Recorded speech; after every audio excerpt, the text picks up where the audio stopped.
Afin de sauvegarder les différentes modifications que vous avez apportées à votre document, vous avez bien évidemment la possibilité de l'enregistrer sur votre ordinateur.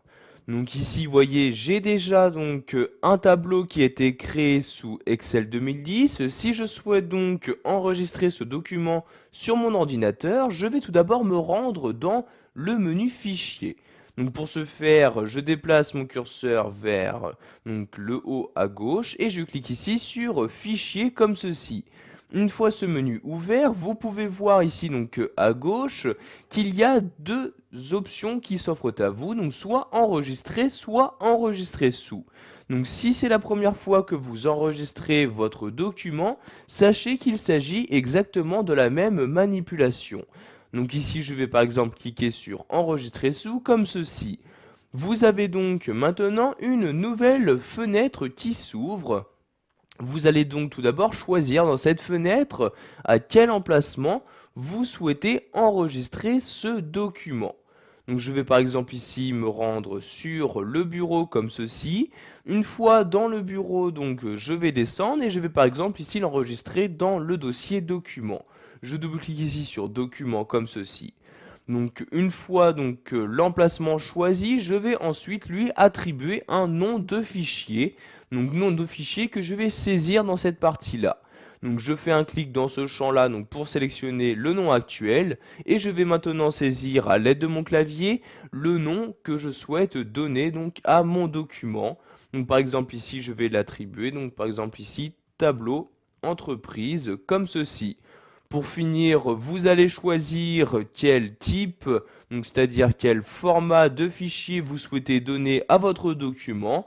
Donc pour modifier ce format de fichier, vous cliquez ici sur la flèche et vous avez donc dans ce menu déroulant tous les différents types de formats qu'il est possible d'appliquer à votre document.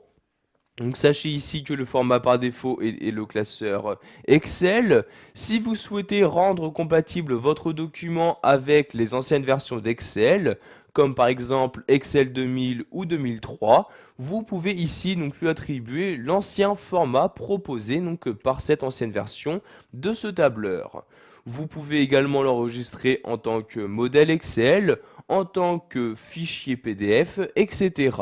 Donc ici je vais garder le format par défaut, donc je clique ici sur classeur Excel comme ceci. Donc une fois les différentes informations renseignées, vous pouvez cliquer ici sur enregistrer pour enregistrer votre document. Donc maintenant celui-ci a été enregistré, vous pouvez tout d'abord le voir si vous allez tout en haut de celui-ci. En effet, vous pouvez voir maintenant qu'il se nomme bien tableau entreprise. Je vais donc maintenant ici le fermer en cliquant sur la croix comme ceci. Nous allons donc maintenant le réouvrir. Donc je vais ici sur le dossier document, je double-clique donc dessus. Donc si je descends ici, vous pouvez voir que le fichier tableau entreprise apparaît bien. Il me suffit de double-cliquer dessus pour l'ouvrir. Donc vous voyez, je fais un double-clic. Et comme vous pouvez le voir, ce document a bien été ouvert. Donc je vais maintenant y apporter différentes modifications. Donc je vais par exemple ici y ajouter une colonne. Donc je clique ici sur cette cellule-ci et j'écris ici pays comme ceci. J'appuie ensuite sur la touche entrée. Donc j'ai maintenant une nouvelle colonne qui a été insérée dans mon tableau. Donc je vais ici renseigner le pays. Je vais mettre France comme ceci. J'appuie ici sur la touche entrée et je vais maintenant répéter ce mot-ci sur toutes les lignes de mon tableau. Donc je sélectionne la cellule et je vais me rendre dans cette partie-là. Je clique. Je maintiens le clic de ma souris et je la descends. Donc ici, pour appliquer le mot France sur toutes les lignes de mon tableau, comme ceci, je lâche le clic de ma souris et vous pouvez voir que j'ai en très peu de temps rajouté une nouvelle colonne. Je vais maintenant enregistrer ces nouvelles modifications. Donc pour ce faire, je retourne en haut à gauche et je clique ici sur Fichier comme ceci. Donc comme vous pouvez le voir, vous avez toujours deux possibilités, donc soit enregistrer sous. Donc maintenant que nous avons déjà enregistré notre document, ces deux manipulations sont différentes.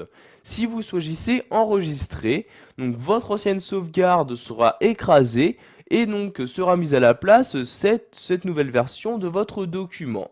En revanche, si vous choisissez ici enregistrer sous, vous allez enregistrer ce document en tant que nouveau document, c'est-à-dire que vous devrez de nouveau lui attribuer un emplacement, un nom, puis un format de fichier.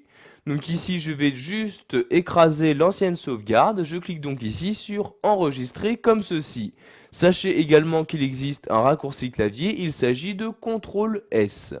Donc maintenant, mon document a été sauvegardé, je reclique ici en haut à droite sur la croix pour le fermer et je vais de nouveau le réouvrir. Donc vous voyez ici, il s'agit toujours du même document.